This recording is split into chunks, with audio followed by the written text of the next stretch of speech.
Masters, welcome to spiritual science YouTube channel. Fakir అనే బుక్ని మనం స్వాధ్యాయం చేస్తున్నాం. లాస్ట్ సిరీస్ యొక్క కంటిన్యూషన్. నాన్న, దయచేసి వెళ్ళొద్దు. ఒక చిన్న అబ్బాయి వంకీలు తిరిగిన జుట్టుతో, తడితో మెరిసే కళ్ళతో అడుగుతున్నాడు. మరో టీనేజ్ అమ్మాయి నిందాపూర్వకమైన కళ్ళతో, గొంతుతో ఏదో చెబుతోంది. కొన్ని వందల సార్లు ఇవే మాటలు అతనికి ఉలిక్కి పడుతూ లేస్తాడు. కడుపు నొప్పి. సమయం ఇంకా 3 గంటలు కూడా అవ్వలేదు.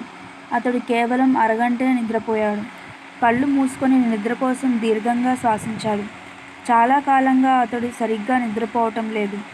ఆ గదిలో కొవ్వొత్తి తన బంగారు రంగు కాంతితో చీకట్లను పాలదోలుతుంది. అతనికి దాహంగా ఉంది. మామూలుగా కన్నా ఆ క్రితం రోజు మరింత ఎక్కువగా మద్యం పట్టించాడు. కొన్ని క్షణాల తరువాత నిద్రలోకి జారుకున్నాడు. చాలా సంవత్సరాలు అతను ఓ జిప్సీలా బ్రతుకుతున్నాడు. ఎక్కడా కుదురుగా కొన్ని నెలలు కూడా ఉండడం లేదు. ఒకసారి మాత్రం ఎక్కువగా 11 నెలలు ఒక హాస్పిటల్ బెడ్ మీద గత్యంతరం లేక ఉండిపోయాడు. అతని జబ్బు ఏమిటో కనుక్కోవడానికి డాక్టర్లు ఎన్నో పరీక్షలు చేశారు. 3 నెలలుగా చేస్తూనే ఉన్నారు. అతనికి మిత్రులు ఎవరూ లేరు.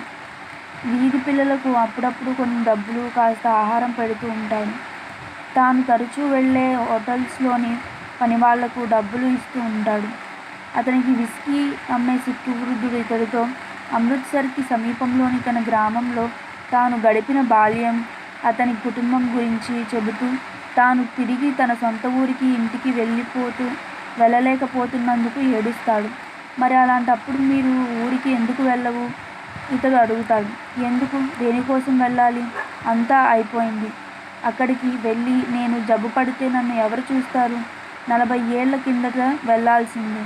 తర్వాత వెళ్దాం అనుకుంటూ గడిపేశాను. ఇప్పుడు ఇంక వెళ్ళలేను. నా ఆత్మ అక్కడే ఉంది. కానీ నా శరీరం మాత్రం ఇదిగో ఇక్కడ హృదయమే లేని ఈలో ఉండిపోయింది.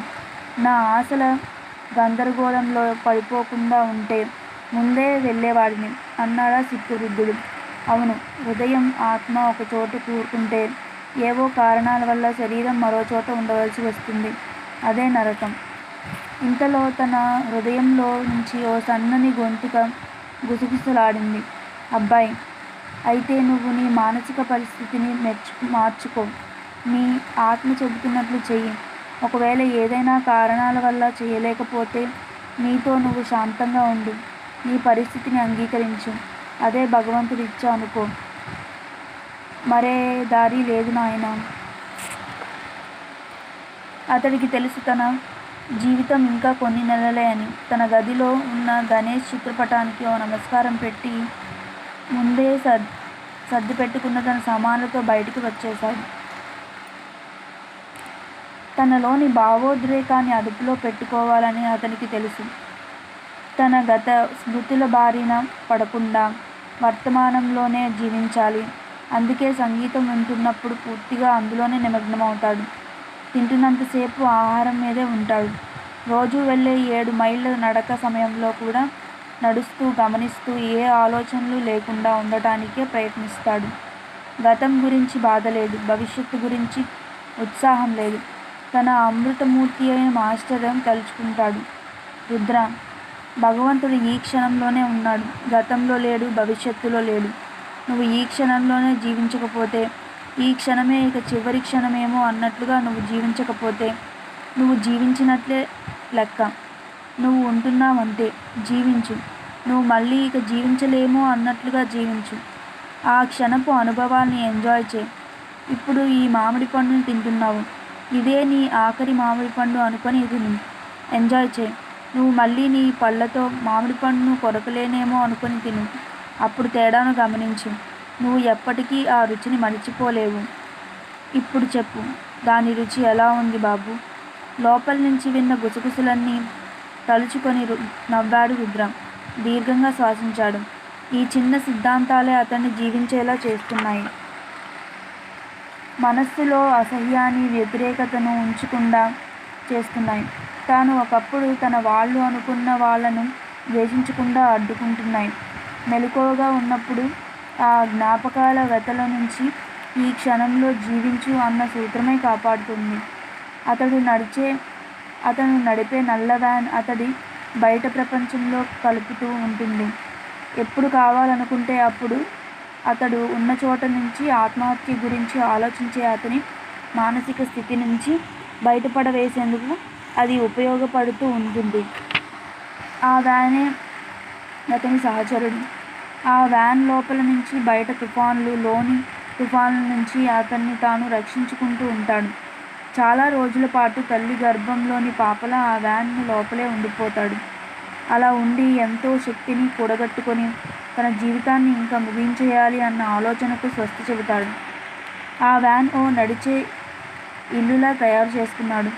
అందులో తనకు కావలసిన అన్ని సౌకర్యాలు అమరి ఉన్నాయి. అది ఒక ఇల్లే కాదు, తన జీవిత నావకు చుక్కాని కూడా. నిరాశ నిస్పృహలకు పెనుగాలిలో చెల్లాచెదరైపోకుండా అతన్ని సంరక్షిస్తూ ఉంది. ఈ వ్యాన్ గర్భంలో ఉండి ఎత్తైన పర్వతాలపైన, అగాధాల లోయల అంచున, చిన్న చిన్న పల్లెబాటల పక్కన ఎన్నో రోజులు ఎన్నో రాత్రులు గడిపాడు. పుస్తకాలు చదువుతూనో, ల్యాప్టాప్లో సినిమా చూస్తూనో, లేదా మందు తాగుతూ సంగీతం వింటూనో గడిపేస్తాడు. ఒంటరిగానే అయినా ఒంటరితనంతో కాదు, అతని గురువు అతనితో ఎప్పుడూ ఉంటూనే ఉన్నాడు. రుద్ర అతనికి ఉనికిని కనిపెట్టగలుగుతూ ఉంటాడు. ఈ నల్ల వ్యాన్ లోహం బోల్ట్లు, నట్లతో తయారు చేసిన తాను ఒకప్పుడు తను అనుకున్న వాళ్ళకంటే ఎక్కువగా వెచ్చదనాన్ని, సౌకర్యాన్ని, రక్షణను ఇస్తోంది. రుద్రకి తెలుస్తోంది, తన జీవితం పరిగెడుతూ ఉంది. తనకు ఇంకా ఎంతో సమయం లేదని తెలుస్తోంది. చనిపోయే లోపల తాను ఈ భూమి మీద ఉన్నట్లు తెలియచేయడం కోసం, అవసరం ఉన్న వాళ్ళకి, ఆపన్నహస్తం కోసం ఎదురు చూసే వాళ్ళకి ఏదైనా చెయ్యాలని అనుకుంటున్నాడు. కానీ ఏం చెయ్యాలో, ఎలా చెయ్యాలో తెలియటం లేదు. తనతో ఉన్నదల్లా ఈ గుండెల్లో మొదలై ఒళ్ళంతా పాకే నొప్పే. ఒళ్ళంతా పాకి పైకి వచ్చి తల నుంచి బయటికి వస్తోంది. బాధ, బాధ అంతే. ఇంతలో అంతరంగంలో నుండి మాస్టర్ గొంతు గుసగుస వినిపిస్తోంది. నీకు తెలుసా అబ్బాయి, భగవంతుడు తన బిడ్డకు ఇచ్చే గొప్ప కానుకే ఈ బాధ.